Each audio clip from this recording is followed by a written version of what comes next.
people get lost in the depression because our bodies aren't moving enough. Our minds aren't focused on tasks that are actually supportive to what we need to be doing. Our souls aren't expressing. And a little part of us, I think, dies when we're taking action towards things that inherently we know are leading to our inevitable destruction. I am the earth, the ground beneath your feet, the soil and the sea, herb and fruit of influence, so am I. Do you think that the fine folks at the Moonflower loved us? Because we didn't get quite the standing ovation that I felt like we were drooling in. I wish someone had recorded it. It had some pretty good improvs. I did record it. Oh, you did? But I didn't record the Mercury retrograde. I did record you too. I kept moving it over. I was concentrating on that. Yeah, but you just so easily could have just moved the entire stand at an angle that would have got both of us, but you're just like, it's literally me singing, and you're just like,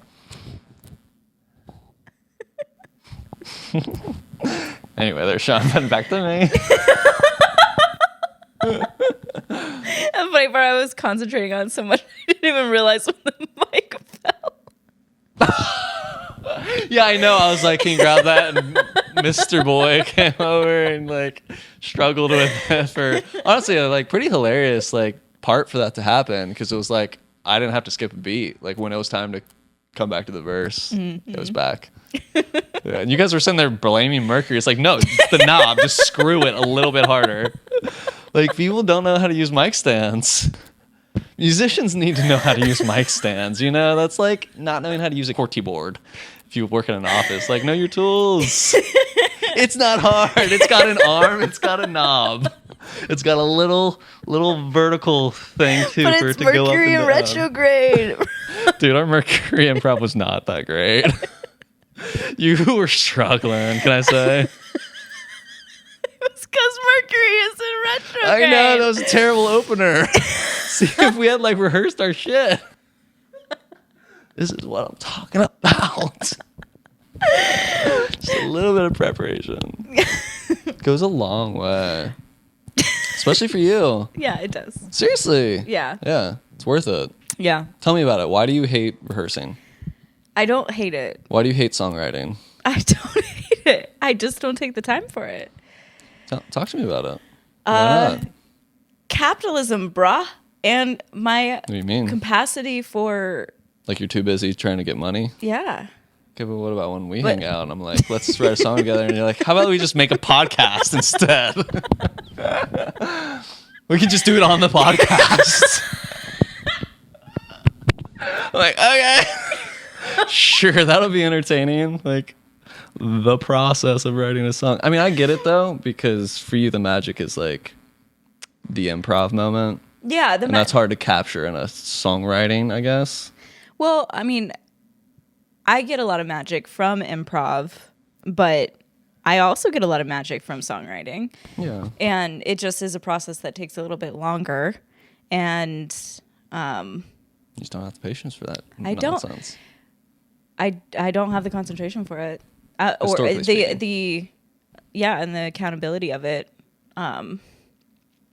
So that's what I hope to do with the idea of Businesses for a Better World, would be to set up some sort of accountability. Well, why don't you back up and just explain exactly what Businesses for a Better World is? Businesses for a Better World is a cooperation instead of corporations, and it is about making it our job to do what's best for the earth and making it our job to do what we love to do. Okay, say more. Give me an example. So what would an example of you and me doing what we're meant to do that is best for the earth? So, well, we've had these conversations about how can music, have the most impact and be helping our communities. So for me personally, I feel like it is getting people together for community music and having the jams and the that experience of what it's like to get together with community and make music.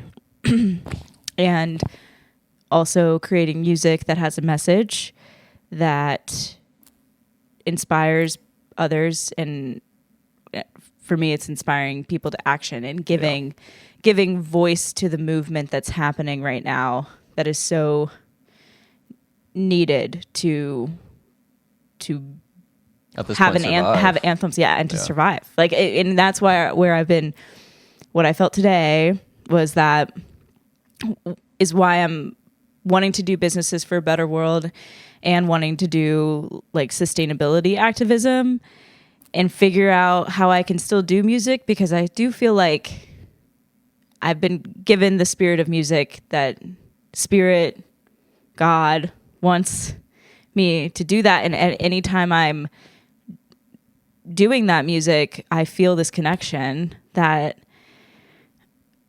feels like it's bringing the solution, or we're in the space where we can feel that. But I just can't keep doing it without doing the other steps of like sustainability and community building, which is something that I've been talking a lot about with the Farming Artist Project. Is like, if we were in a village, we wouldn't just be making music all day. We would be, doing the hard work, coming together at the end of the day, or starting our day with it. But we would have, what are we doing for our community, and how are we growing our own food today is the main thing. The music has always been celebration for communities to get together after the big harvest and after a long, dark winter. We all get together and, or during the nights of winter to get us through it. Right. The little micro celebrations daily. Yeah. And so something that came to me even getting together at Moonflower tonight, shout out to Moonflower Coffee Collective for your thrifting coffee bookstore experience with an open mic. Which we're not necessarily convinced that we didn't manifest. Because it is the most, like beautiful spot. Like literally, let's see, March, 2 Marches ago or 2 Mays ago or something like that, we were drinking coffee with Ella. And you guys were Shout out Ella. Convinced that we should buy a store within the next 2 months. You're like, I'm thinking by June. I was like, what? How are you going to find the capital to buy? But for a very similar mission, like, yeah, like tea shop that has vintage clothing and music venue. Yeah. Sustainable mission. Yeah. So it was really cool to find that. Yeah. But that exists like 10 minutes from here. Yep. Yeah. Manifestation of the dream for sure. You were saying. What was I saying? We were talking about Mercury retrograde. Well, that was way back. What were we just talking about with microeconomies? So because the thing is, you get together people for music or for a concert, and festivals are a good example of this. You have a huge microeconomy. You have thousands of people coming to see this music, all going to different vendors and things. And there should be a way, and not to say that it's not happening on some levels in some of the festivals, but like where we need to start focusing on creating microeconomies that is all going kind of in the same pot and realm of people doing better world businesses, making sure that we're sustainable and taking the capitalism out of it a little bit, because yesterday was selling art as the farming artist for the farmer's market, and I'm sitting there and I'm looking around and it's just people are walking by fast. They're trying to get their veggies, and I'm a supporter of farmers markets, and I'm also a person that thinks so broadly into new earth systems that it's like it's capitalism still. Oh, yeah, I mean, it has to be. And it doesn't have to be, though. It's like it's what we're doing now, and the best thing to do is put our capital into the farms and everything. But if shit goes down in the world, these 3-4 farms at the farmers market ain't gonna be able to sustain all of us. So that's not sustainable. And if we were all doing this as community, we'd just be getting together and sharing and bartering these things that we're creating. Like, as an artist, I would, love to just give my art or trade my art and, do the things that are also going to, within trade, provide for me. And yeah, there's a lot of... Provide for other people. It would be like in the documentary Wooks, there was this guy, speaking of music festivals. Did I show you Wooks? I haven't seen it yet. Okay. But you told me about it. Yeah, the Very Ape Crew came up with this documentary about the music scene and about hippiedom and stuff called Wooks. And so they're going to different festivals. A lot of it's filmed at Nelson Ledges. This one guy is talking about how he's a vendor. The more you want something, he made these like really cool custom tie-dyes, like custom messages and stuff. And it was like, the more you want it, the less it costs. So that's like a happiness economy, rather than like the capitalist mindset would be like, the more you want it, the more it costs, Just these. Bless your heart. You've preemptively blessed it back inside my face. Anyway, I think about it like, how can all this just be valuable and motivating in and of itself, right?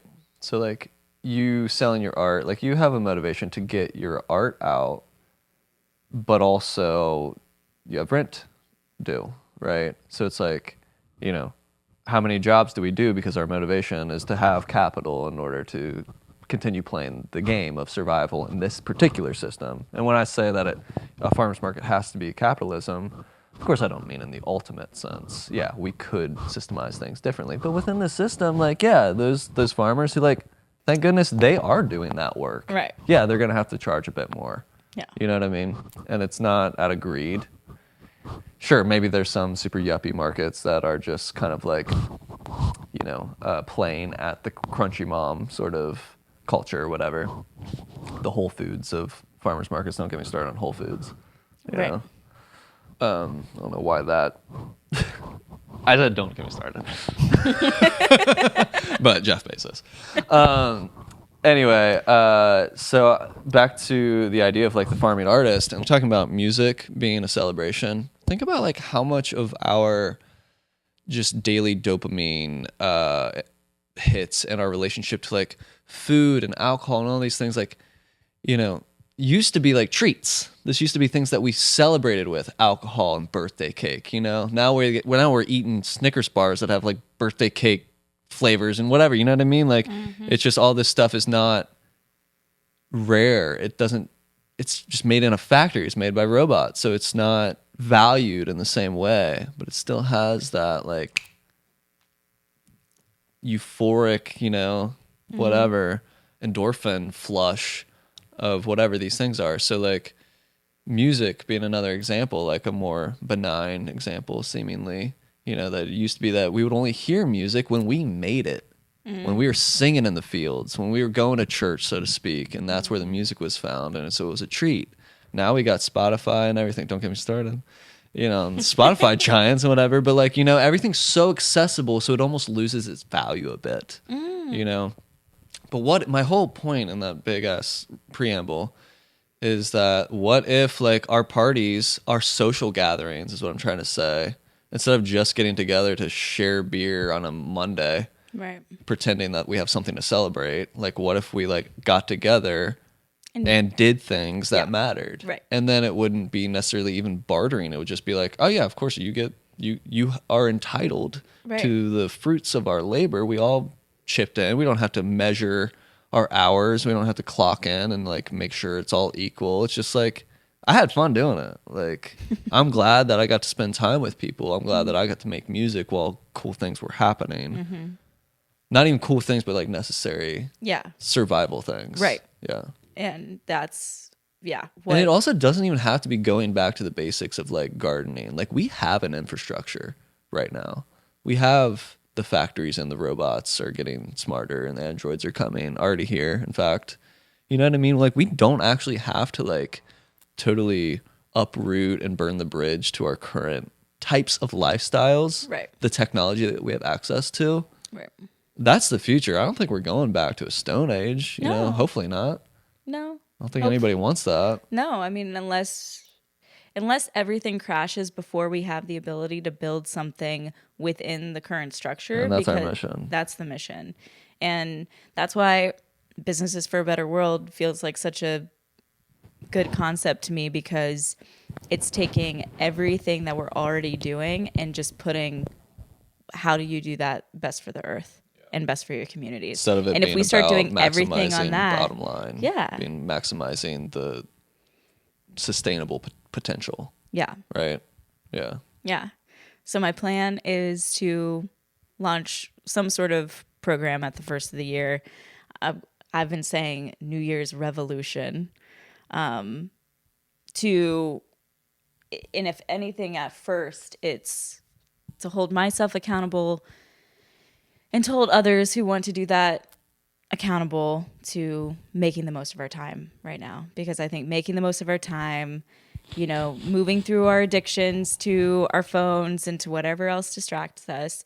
If we have to have a job right now to make ends meet, you know, do what we have to do, but like be really focused on building the system, because it blows my mind how at every job that I've worked, I feel like I work my ass off. I try to do my best. I show up on time.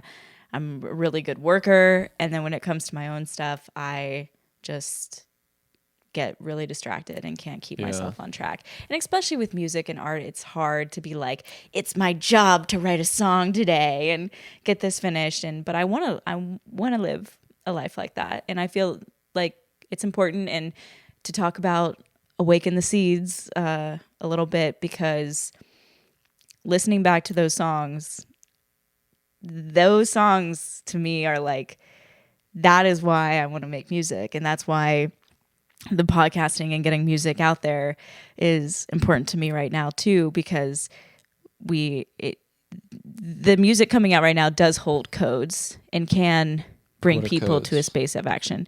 Well, the codes that I talk about that I feel like come through with Awaken the Seeds are all about sustainability and because codes, like, what do you mean by that?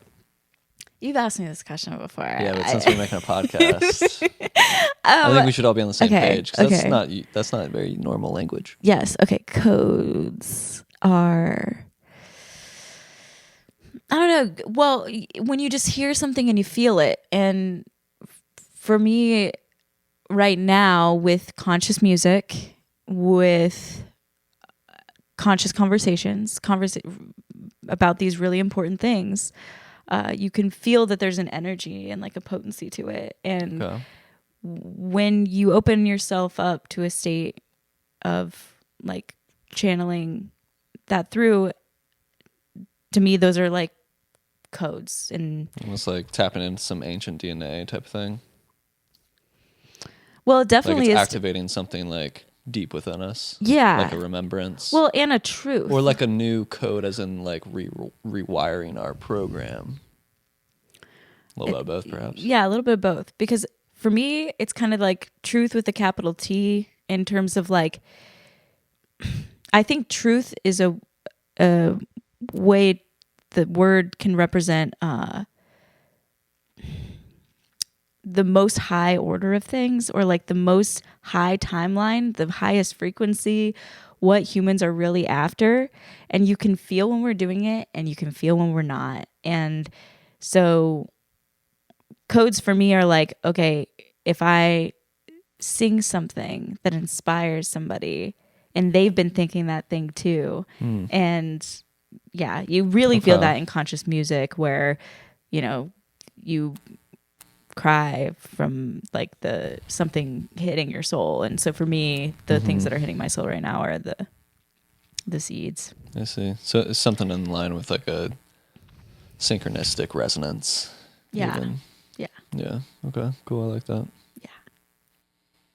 I could definitely go on a riff about truth with a capital T, but that'd probably be a whole nother topic. Well, Could side quest that later. We'll side quest that later, and we'll put a pin in of the quote unquote things that are being called truth right now. And so there's a whole bag to unpack about what is truth and what is not, and how to discern. Absolutely. Because we need That's that. a huge thing. Yeah. Yeah. Cue that up for episode 2. In the queue. Truth. Yeah. We know it, obviously. Is that our slogan? Cool. No, I think there's like, anyway, we'll save it. Yeah. There's like an infinite. We'll save it. No, give us the. Okay, I'll give you a little preview. I feel like there's like an infinite amount of like lowercase truths, which are somewhere synonymous with facts, which are relative, right? So like it's a fact that I weigh XX on Earth. But if I went up to the moon, it would be a fact that I weigh only X or something like that. Mm-hmm. You know? So truth is really relative in this dualistic game that we're in, you know? Especially now with the internet, where there's so many different algorithmic tunnel vision echo chambers, right? That we're all in our own matrix, basically. So each one of those is a lowercase truth. I'm a little lowercase truth, you're a little one. Like ego is lowercase truth. Capital T truth is like the space between. Like it's the void. Space between. You know? Like both the God self, but also like, but so high above the above the soul, you know, into the soul family, the oversoul, up to the Godhead of like Mother, Father, God. Even further is the capital T truth to me, and that's like where all of this becomes just nothing and everything. Yeah. The everything is the little truths, the nothing is the capital T truth. Because everything is like temporary. Yeah. You know, so one truth that we're like, no, this is the story, bro. It's like, okay, cool, that might be your story, but it's temporary. Right. So it's not the truth. Yeah. You know? Yeah. And I agree with that. And I think that what I feel when we have conversations that really spark that love within us, and we are taking action towards those timelines of love, because there's like a perspective of, if we're talking about that higher capital T truth, then it's like that God with the idea of unconditional love, and that love umbrella also is what love is not, like is the total opposite, because that's what we are experiencing in duality. Right. And so to experience capital T truth in our little truth egos is almost, for me, I just feel like it's in alignment with the capital T. I agree. And you can feel it when you're in alignment with capital T. Yeah. And you can, but yeah. Even that has levels to it. And that's what you and I talk about almost all the time, which it's good for us to come back to this. We're always like on this spiral, and every time we talk about this, we have like better energy. You know, it used to be like a fight. You know what I mean? Or it was the first time. But you know, every time we're like higher up on the spiral, it's like there's more experience points to like come at it with. And I recognize in myself that like I've been using that capital T truth as like, I don't want to say nihilism, but like the Buddhist version of nihilism, which can be like spiritually bypassing a bit. I'm not real big into putting too much weight into spiritual bypassing. I think that's a bit overused and overblown and weaponized, honestly. But just speaking personally, it's true. Like I can at some points let myself be not acting in my highest love, I'll say, which is to say service to harmony of all of us. Sometimes I'm like, I'll bypass doing that because I know that the capital T truth is just like, this is a dream and it doesn't really matter but it's materialized at the same time. It does matter in the sense that we've made it matter. I'm living this dream of matter. Right. So like, what do I want to experience? Do I want to experience like just hellish realms, but knowing like it's okay because I'm actually just the witness to this dream? That's an option. That's in the gambit of duality, right? But yeah, I love what you're speaking on, because there's something about like, I want to speak about love a bit. You said unconditional love and stuff like that. To me, like, love and gravity are the same thing. Like, they're synonymous. I really feel like love is like this metaphysical, like almost religious. It has religious context and stuff like that. This like just folk art type, folk community kind of relationship. And then gravity is like a scientific term. I truly believe they're the same thing. You know, and just like in the way that I was talking about, like the oversoul, the soul family, like how soul families always like come together in lives and in lifetimes. It's like there's this gravity. You know, I think that's what love is like the oneness split into all of these many ones. But just like in the universe, the idea of the Big Bang, where it was all this like point of awareness or whatever that shot into this, everything expanded and exploded and separated seemingly, but it's the gravity that keeps things together. You know what I mean? Like even in a like looking at the galaxies and like, but then as you relate it to like interpersonal things, like it keeps people together. It's this like love force that like, in order for life to continue, people need to keep gravitating towards each other. And you know what I mean? Like just even like basic biology and procreation terms, you know? But yeah, so, and it's like, okay, so then like, how can we be really real about our gravity, and like, how can we like, because there's things that are obstacles to the flow, right? You know, the idea that like things will remain in motion until they're met with an obstacle or something to like slow down that force. I feel like there's a lot of that in our programming. Like our traumas are these little like pebbles or boulders in our flow. And it's like we could be totally like blind to our gravity, not even like see our soul family that's literally just waiting for us to go to that yoga class or go to that concert or that music festival. They'll be there, you know, but if we're so stuck in our little hole of like being so distracted by these emotional boulders, you know what I'm saying? Then we're like distracting ourselves from our soul's gravity, the love. Yeah. Type shit. Yeah. Yeah. Yeah. I feel like one of the truths, I think it's Bashar that said it's like the only, you know, one of the truths is like change is the only constant. And and I think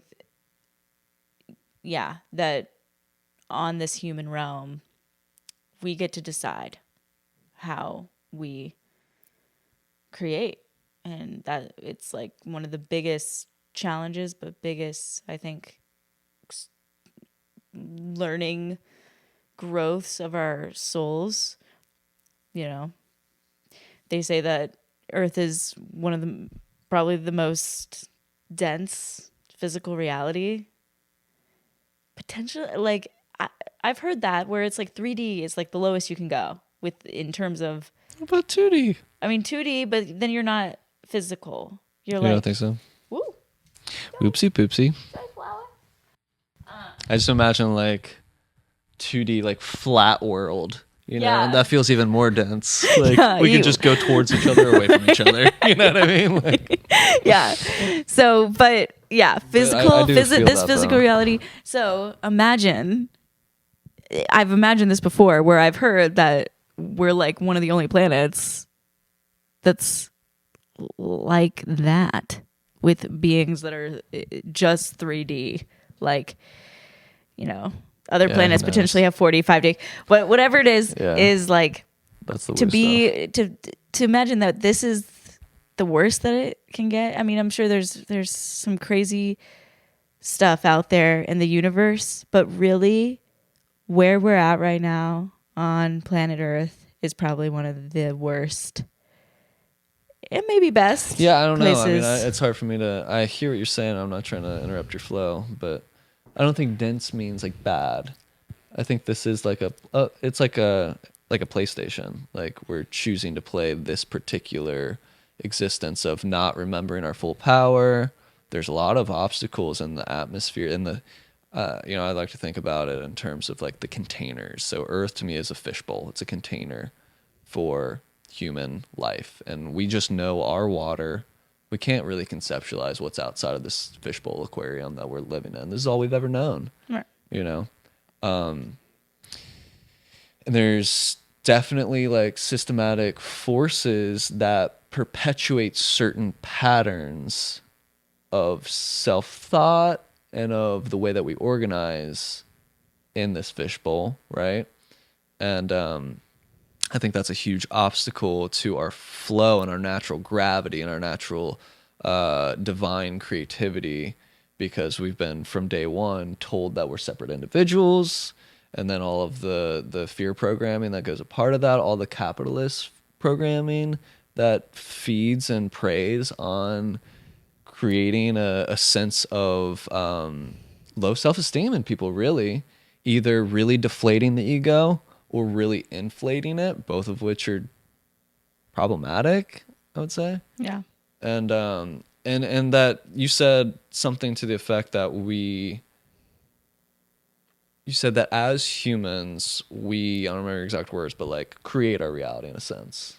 You said something to that effect. And I agree. And that's a huge obstacle that I see on the planet that is definitely changing necessarily one way or another. A bunch of ways, I'm sure. We're all in our own different timelines. It's whatever we believe and what energy we put our attention into and the actions that we attend to. That's going to determine what type of shift we experience. Right. That is our individual agency. But collectively, what I'm speaking on is that we're all creating this like kind of shit systematic way of being, carrying out like whose dreams, like Right. who are we serving, and like what are the governments working towards, right? Like we could be banding together as a human community and being like, all right, how are we going to explore outer and inner space infinitely empoweredly, like, And how do we make but what are we doing instead? We're just Right. like, how do we keep the richest? right? Well, that's the rich that's been for thousands and thousands of years since the Roman Empire, that we have been under systems of oppression from people who want to take control and have it all and have the power. And now is the time of that grand awakening. I do believe that we are in such a state right now where there is no other choice but to wake up, and the Roman Empire is absolutely falling, and it is up to us now as what people who have been the peasants doing all the work for the richest. It is now time for us to take it back and take our energy back to creating the reality that we want, and to have those conversations, and the true conversations, which, they say it's like some of it is about the awakening of divine feminine energy, like that there's been a suppression to that into the earth, because the earth is like this feminine motherly force, symbiotic relationships, literally everything we would need to know about working together, and is seen in natural systems. Not to say that it's not without strife and its masculine aspects as well. I mean, Right. the earth ain't playing a lot of times. Like, No, but her energy is like the way that animals have to, survive and stuff. And that's where you get into the density of this realm. Yeah. We're animals. We have to, And the duality of it, I Reach guess, is that. what I'm highlighting, and the fact that it has out of balance, to your point, that like that masculine has been like overly present for the last couple thousand years, right? Because the earth does have both of those dualities, and it's like we've been like leaning too much into this idea of like dominating the earth, right? So the earth has both like that nurturing, like everything we need is literally will come out of the ground. Yep. and be found in the waters and in the airs Yep. and in the fire, right? But we're taking that fire and we're like scorching the earth. We're polluting the water and the air. You know what I mean? With this overly controlling, like that's like using our creativity in an inflated ego type of way. Right. I just wanted to point that out real quick, but Yeah. keep cooking. I think that The awakening of the divine feminine. just the nurturing care, that the real conversation that governments, which now that our government is it's been incredibly corrupt, we can't count on it. So my theme of government though has always been a hope of choosing leaders within community to make decisions that reflect your morals, that you can trust, that have your best interest in mind, and that people that are coming from the perspective of, I'm not going to make the choices based on my own selfish interests. I'm going to make the choices about what's best for the community. And that's going to change the game out of everything, because everything right now is made for the decisions of what's best for the money in the corporations. The few that own everything, essentially. Yeah. So what's it going to take to get there? We're going to have to like clear that karma and that shadow of like, why are people driven to that type of greed and selfishness, right? There's some sort of obstacle in the collective psyche of humanity on earth, and has been there since the quote unquote fall of man. You know, like the biblical story. I mean, this is all in Ishmael. That whole thing was about like a reinterpretation of the Genesis story and of the fall of man. And basically it was saying that like once humans started to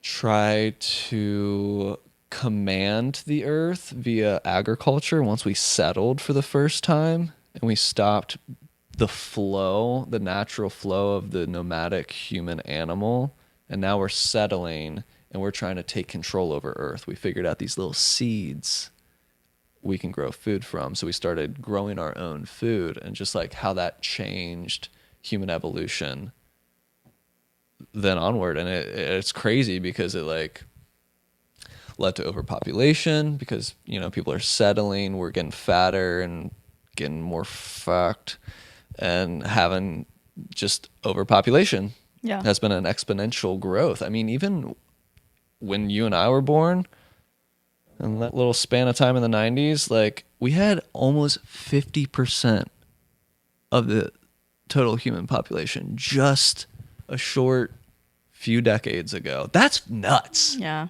You know, it was like, I feel like it was like 4 billion total humans in the 90s, and now it's 8 billion. That's crazy. Yeah. Anyway, so point being, that idea that like once we like started to try to command the flow of nature rather than just being in the flow. So there's something to be said about that. Yeah. And like resurrecting that flow without like totally having to throw out all of our technology. Like, I don't know. There's this seed of like, okay, so what caused us to want to settle? Well, like surviving was hard, you know? It's not so hard to imagine why people would want to settle and like grow their own food.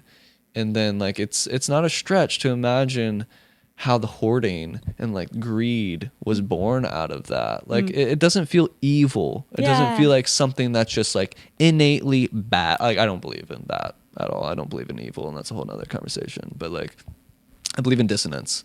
Yeah. And it's just so funny and ironic to me that like the game of human on earth when we were nomadic people was like we were like kind of on hard mode, in the sense that like survival was our everyday job, like, you know, doing best for the earth being our job. Like back then it was like, how do we live today? Right. You know, how do we find enough sustenance? But we were moving, and we were like, but at the same time it was almost like like hippies romanticize like nomadic living, because like your feet are on the ground, there was no such thing as grounding. That was just your lifestyle. You're a fucking animal. You know what I mean? And like whatever, blah blah blah blah. So point being that fucking Mercury, man. I just feel like sometimes I just get wiped. Just like, I don't know what we're talking about. What I was trying to say is that there's something to heal. Yeah. That greed, it's not because we were evil. Right. It's something, it's the way, it was part of our story. We've gone in this whole pendulum swing of being super ego. Now it's swinging back, and it can smack us in the face, or we can welcome it, we can summon it, and we can catch that fucking wave and surf it into infinity. Yeah. You know? Yeah. And that comes And through that's like the doing the story- shadow work and like really clearing the energy Yeah. Yeah. obstacles. Yeah, and we Huge have part of a collective shadow to heal, and that's going to take, you know, having real conversations and hearing people out about the pain and suffering that all of us have incurred in all of the atrocious history that's happened to so many people, and having those conversations of how do we, you know, right our wrongs and rewrite a story that we can, because when we take the pen back as the authors of this story and really ask ourselves, okay, here's what we find ourselves in, what kind of story do we want to write? And I think it is going to be coming from that perspective that, like, we're not evil, you know, even the men and making the decisions in these corporations are not evil. Yeah, they're you know? so confused. It's just confusion and down the wrong path. And once you start Addiction. barreling down that path, it's really hard to get out of it. And you have no idea what people in these higher ups dealing with, literally the running of this entire system that's like built on this foundation. Like, talk about like cults and community mindsets. Like, once you're in that space, the idea of leaving your church or leaving your community is life or death. And these people, you know, and so that's the biggest thing that I think we need anger. I think we need a rising. But if we're just going to point fingers and we're just going to blame and shame people, that energy perpetuate that whole cycle. Yeah, and people that are making those decisions are not going to want to change based on people calling them out and feeling like they're going to be afraid from people, you know. And so we've got to give, you know, just like, we've got to revolutionize war. Yeah, we can't engage in this violent war the way, because that's that parasitic, greedy energy that's got humanity by the balls. Like, that feeds on war. It feeds on the conflict. It feeds on the fear mongering and all of that. So, like, if we really want to talk about revolution, we need to talk about how do we really revolutionize conflict resolution. Yeah. And, you know, I feel like what we're doing is like putting a siren song out for the healers to like really ground into the identity. A healer is not someone who imposes a healing force onto others. It's someone who is committed to harmonizing with alignment with that capital T, with the source of creativity, with God, whatever you want to call it. Like, a healer is someone who is devoted to being in healing, period, you know, and bringing that harmony to themselves first and foremost. That's the only way that we can like help be a guru for others, which is to say someone who brings light out of the darkness, you know? So, I feel like that's what we're doing. And like, God, I mean, I know how to think about these things. Like, I really feel like I have a really perceptive way of like getting to the root of something and like seeing it from the highest. But that's about all. And I can play the 12 string pretty decent. You know what I mean? But like, I've got healing in myself that I need. Like, I can't honestly tell you that I have devoted myself to healing. Yeah. You know, I have my own obstacles, and like, we need the people that have the skill set that know how to speak the somatic language. Like, I don't want to just talk therapy bullshit, you know? Like, I need real rewiring to my nervous system, and I don't know how to do that. Yeah. So I'm calling that in. Like, you know, that's what we all, I feel like, I don't want to say we all, but so many people need. Yeah. Especially the parasites that are running the world. Yeah. They need some fucking healing. Yeah. And I'm not trying to just demonize them and turn them into enemies. You know what I mean? Right. That'd be too easy. Yeah. Yeah. Well, and we've talked about this before too, where it is the self work also, I think, coupled with community care, which I think is gonna go hand in hand. I think the healing is gonna come also within community service to, you know, doing what is needed to provide our needs too. Because I think people are looking for maybe just that, like searching for ways to heal, and I think we find that.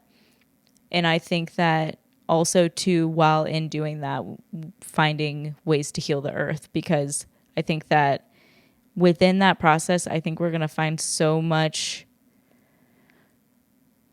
purpose. And I think that's what a lot of people are dealing with right now. Like one of the things that just like, I think people get lost in the depression is because our bodies aren't moving enough. Our minds aren't focused on tasks that are actually supportive to what we need to be doing. Our souls aren't expressing. And a little part of us, I think, dies when we're taking action towards things that inherently we know are leading to our inevitable destruction. Yes.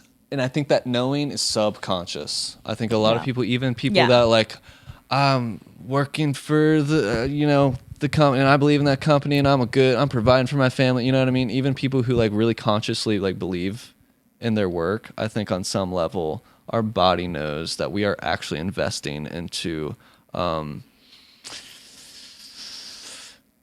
being a parasite on the planet. Yeah. We are sucking the energy of the planet dry, and that's just a fact. Yep. And like, if you think that's fucking propaganda, like it's some so people obvious. literally do. Like, go put your fucking face up to a muffler. Like, tell me that shit's sustainable. Like, tell me that it's good in any way, like, well, in everything we just have our evolution, but we just all need to get real and stop propagandizing, sustainability and doing what's good for the earth. That's just some hippie bullshit. Obvious. It is so obvious, and anybody, a sixth grader could look at our world right now and write a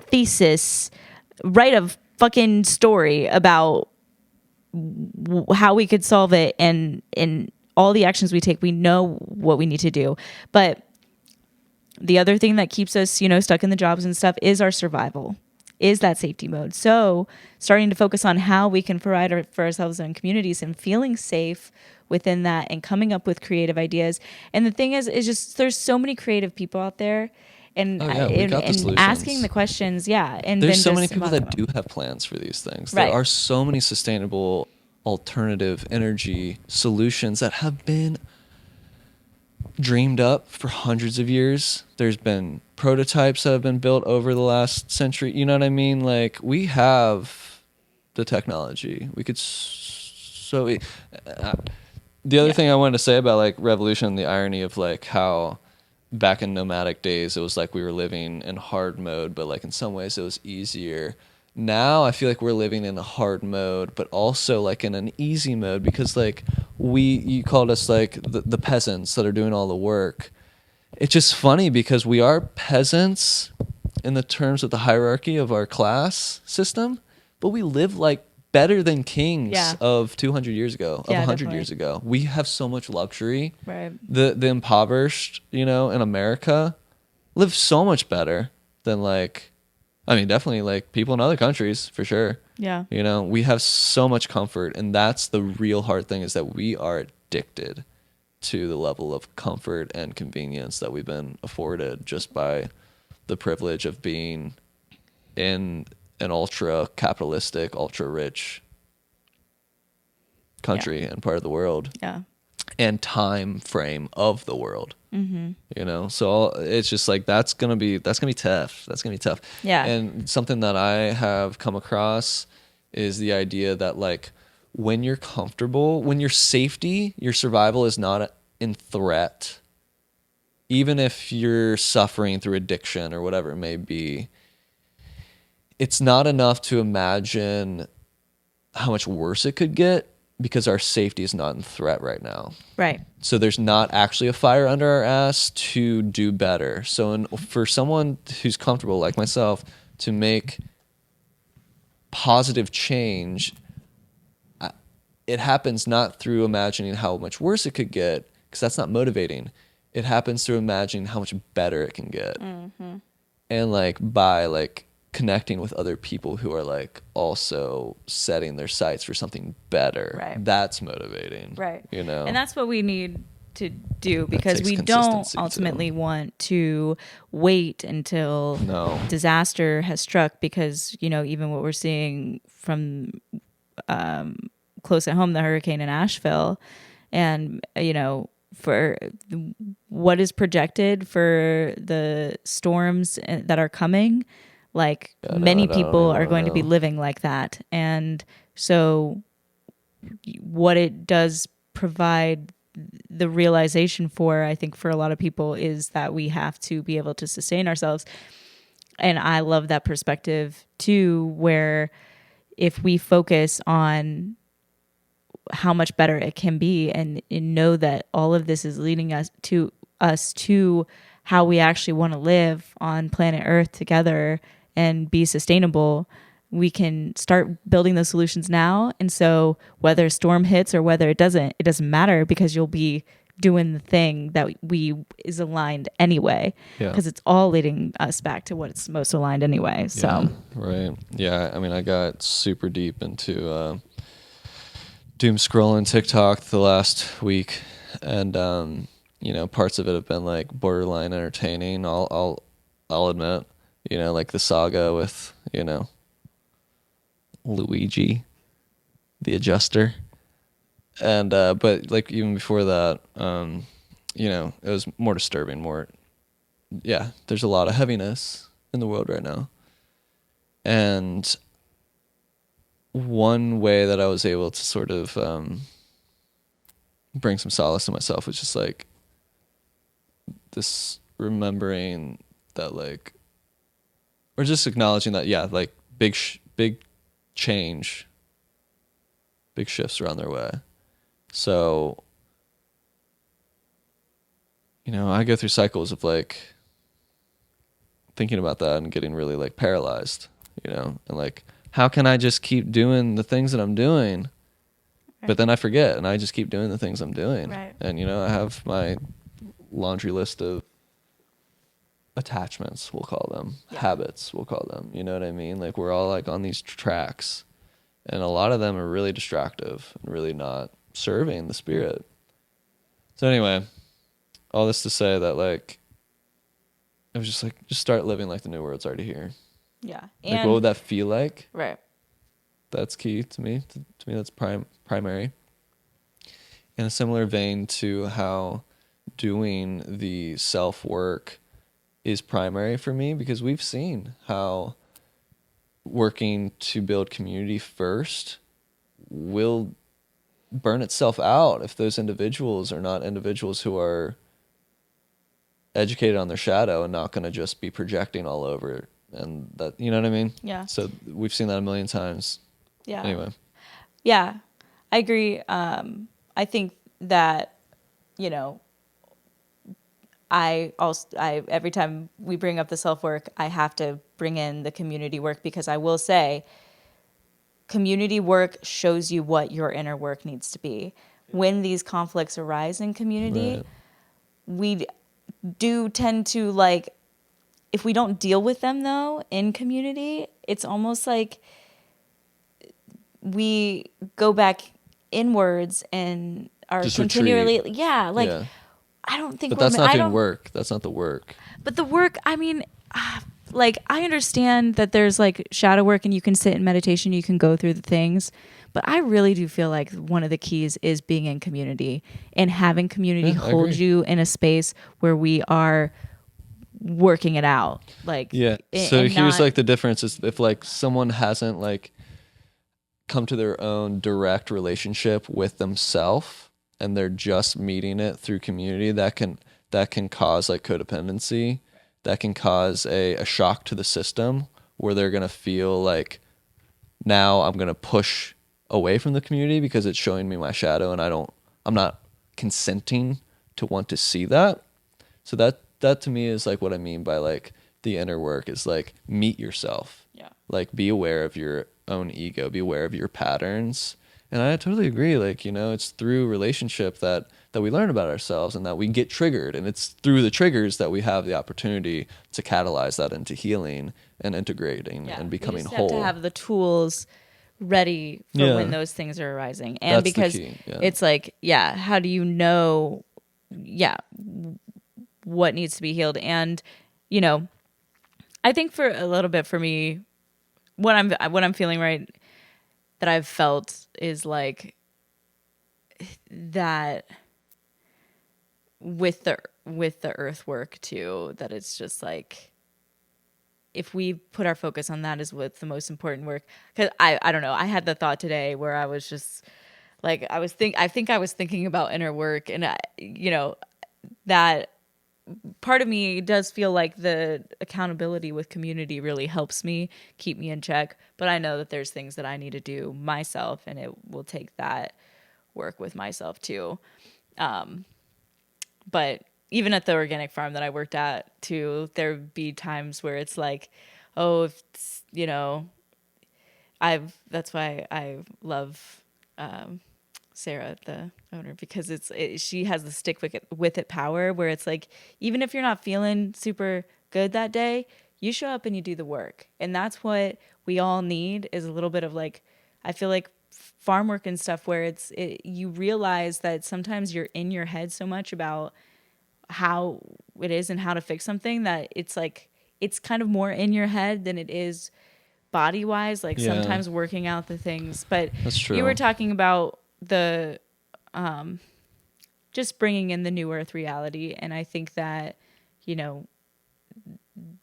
that it is now our time to, I think the conversations like these and having that we are bringing it in, and also the action steps of it, I think, are what we need. Yeah, of course. Because we know what we need to do. We're just not doing it. That's why I talk about businesses for a better world and things like that, where it's actually like, okay, what's the goal and how do we want to reach it? And it's pretty simple in phase 4. We just got to like all hold each other accountable to like meeting our deadlines and meeting the things that we need to do in order to get there. And I think we can all see something really powerful happen. Agreed. I just want to cap off that part of the conversation by like saying, because that's, as you know, this is also a big part of the conversation that you and I have every time. And it's always like, start with yourself. Start with the earth. Start with yourself. And I just want to say that, like, on a biological level, on a metaphysical level, on a spiritual level, on the level that we were talking about earlier in this conversation about the oversoul and the dimensions of our being, in that recognition, the gravity that we are all connected, the love that we're all connected through, reminds us that, like, me doing self-work includes the earth, it includes you, it includes the community, because we are all part of the self, so it's like taking that deeper and deeper. It's not just like pop psychology, like toxic positivity type stuff, and like that's not where the work ends, and right? And in the same way, you can say that doing work for the earth, you are doing work for yourself. I think it's easy for either one of those things to like get stuck at a plateau of like not going as deep as it could be. But I do feel like right now within the spiritual community specifically, we are stuck in a self-work plateau. I agree. That I don't think we've near reached the earthwork plateau of doing too much work for the earth and not enough work for ourselves. Like I agree. It's out of balance. Yeah, because that is where, like, I'm okay with the conversations about self-work, but I'm getting a little annoyed with them when there's not enough conversations about what we're doing for the earth. Mm-hmm. And like that, I want to be my focus. I would give up everything about myself. And the thing is, what really helps with self-work? Meditation, earthwork is meditation. Like the most people doing these things with their hands and these tasks is that in and of itself. You know, what else do we need to do for ourselves with the healing work that the earth can't do for us when we're working for the earth, is kind of what I'm... Well, I think it's a matter of like the differences of your life experiences and your set of traumas versus mine. You know what I mean? Like, I think I have a bigger shadow, and so it's more important for me because I see the ways that it stifles my ability to get up and act and be of service. You know, I think that you have a little bit more access to that. That's like, I just want you to recognize that like. And I'm not the most damaged person on the earth either. Like, you know what I mean? Like, there's heavy shadows that are keeping people down. Even today, like, I looked at the time and it was like 5:15. I was like, shit, Marielle's probably already on the bus. Like, I wanted to cancel. Like, I just, like, my energy dipped. I was just, like, not feeling the day. You know what I mean? Like, I'd rather, I'm not feeling it. And I think that's to your point of, like, you know, sometimes we are just in our head and we don't know, like, what kind of energy we can get from engaging with other people and by doing work that is actually like inspiring and valuable in and of itself. And like, look where we are now, you know what I mean? If I had just like given in to my like, you know what I mean? Right. Just like, oh, I need to like, I need self-rest. Right. Where it's like, we're going to need to tap into that a little bit. And you know, there can definitely, there's an out of balance when it is too much focused on the work and not on that. And I like what you said too about, you know, people coming into community with their traumas, and it can be really hard to interact and to work together on things.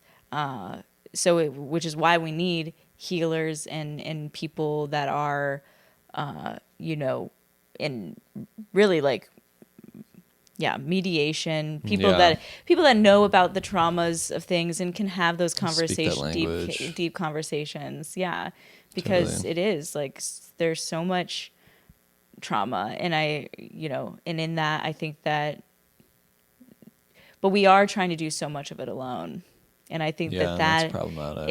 It's being really seen. Because if we were in nomadic times and stuff, there really isn't a whole lot of, you can't hide your shadow in that space. It's going to keep coming up, and you're going to keep facing it to where, but then there would be a shaman or a guide that you go to and be able to, that somebody that's learned about what this, human psyche and the things are going through. And we've lost touch with even that. Or there's people that, shifted to the shadow a bit, to the taboo a bit. Or just like margins, I'm with you, it is with the... It's not totally lost, but it's definitely not valued in the same way. Yeah. Okay, so let's ground it into like what actions we're taking. What are we doing? Like, okay, so we're making a podcast. What are we doing? Why are we doing this? A radio station to infuse people with inspiring things and action and music, but conversations about this action work and how to take that action and hopefully inspire people to action within their own communities, as well as feeling hope and I feel it's a siren call.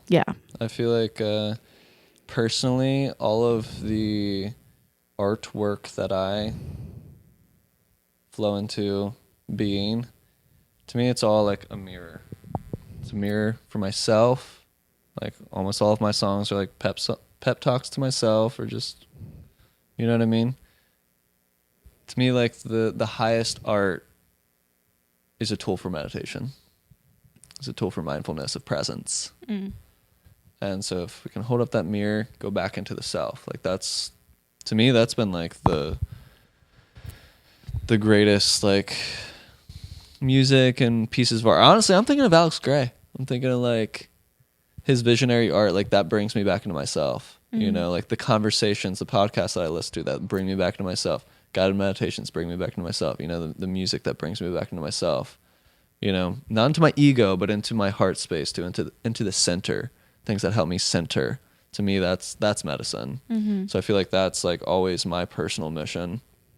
feel like what we're doing together is like creating a siren call, putting out a signal to build the community, really, because we need all sorts of people with all sorts of skill sets. And already mentioning a few conflict resolution folks, people devoted to healing and to leading the way in those very important, very valuable, very needed domains. Not to sound highfalutin, but literally to build the new world and set the vision. Like I really resonate with the Jessa Reed take on this new this shifting time, there being these different archetypes of the arsenal energy, the ones tearing down the old world. That's not me. Then there's like the visionary people, the image setters, the artists, who tell the better stories, who show the vision of how things could be. I think that's where you and I align. And then the people who will actually do the work to build the structures of the new world. That's not me. I'll be there. I'm down to learn, but I'm definitely gonna, you know what I mean? Like, yeah, I feel like I have the vision more so than the skill set of the grounded work. So that's why I need to find the people. You've been doing. We're doing. We need someone to build us an app. Yeah. Not to cut you off, but I don't want you to try to build me up. I'm being real. I'm not self-deprecating. You're like, you know some stuff. I was you gonna can say do that a couple of things. Working at Green Living, that you're consistent Don't get me started. to do, weeding and the those basic things. That's really, we don't have like to do working all that with the earth for much, sure. right? If we work as a hive mind, if we work as a conscious collective, we could build a city in a day. I mean, the thing if is, we all like, put our energy into the right thing. Yeah. And so, I mean, if we reclaim the infrastructure, seize the means of production. The city's already there. Like, right. We already have things. We already have the technology. We don't need to start over. No. From square one and reinvent the wheel. Just be creative and use what we have and do what we can with those what are we the got. people, the people that know technology. Like, seriously, I've been talking about this forever, finding someone that could build us a social media app. Yes. But now our new thing is like the radio station. Like, if we created our own version of Spotify, but it like just had our network of like podcasters and our network of conscious musicians and things of that nature. I hate that sounds highfalutin, conscious music. I know. I don't like medicine music too. I love it, but it feels tainted now. I know. I've lucid music. It's getting closer. Yeah. I mean, I think I've wondered that because I've thought of a branch of language of light idea would be, and talk about an app and social media, would be to have light portal activation in different cities. And I've thought of calling them CMCs, conscious music communities. And so anybody that's within the conscious music community can tap into the conscious music in that area. But it's just like, we need a different word. Like centered, no. Grounded, maybe. It feels closer. Yeah. Yeah. Mission-driven music has been... It's pretty ambiguous too, though. It is, but it at least puts... Yeah, it's closer. Yeah. Yeah. LOL music. I like lucid. I really feel like that's a great word because it like evokes the awakening, evokes the like being in creator mode, I think less people have an association with it, which like could be to our favor for real. Yeah, I feel like it's a little spacey out there, really? Though, that I feel like it just sounds like lucid dreaming. So lucid music, I feel like, but I like. I mean, like just as a word name, in general, not necessarily trying to name anything, but like right. I personally like using that more than like awakened or something like that, enlightened. Good God, no. I'm glad we strayed away from that decades ago, but like awakened is over baked now too. I mean, there's a whole subculture about being woke. You know what I mean? Like you could call it light music.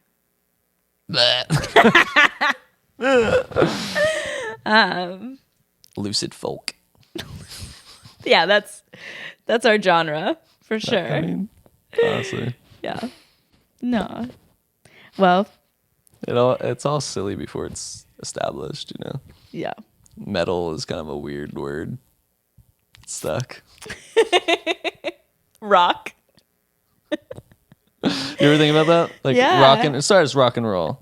Rocking and you're roll. rolling. Okay, but then it so- was just like rock. And it was hard rock. And I'm like, Right. okay, now we're talking about a stone. Like what's harder than hard rocks? Metal. You know? It's just funny to think about, like the progression of these things. Death metal. Genres are weird. Yeah, genres are weird. But yeah. All right, where are we going from here? I think we should make some music. Yeah. Yeah. Okay, I gotta pee. I do too. Pee break. BRB. Next time on Language of Light Radio. Tuning in to Tune Up, the new FM, where your frequency matters.